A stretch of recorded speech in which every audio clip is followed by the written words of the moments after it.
Hi friends! Welcome back to my channel.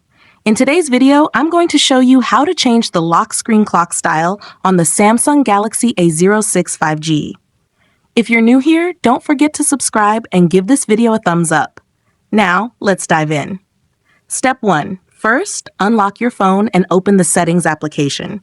This is where you can find various customization options for your device, including display settings, security settings, and accessibility features. Step 2. Now locate the search icon in the top right corner and tap on it. The search feature makes it much easier to find specific options without having to scroll through multiple menus manually. Step 3. In the search bar, type lock screen and AOD. Wait for the search results to appear. This option helps you adjust lock screen and display settings.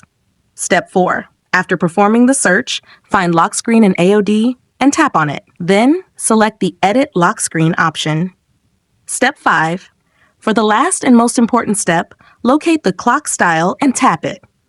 Choose your preferred clock design from the available options. Once you've made your selection, tap Done to apply the changes. Your lock screen clock style will be updated instantly. If you found this tutorial helpful, don't forget to give it a thumbs up and subscribe to my channel for more great tips.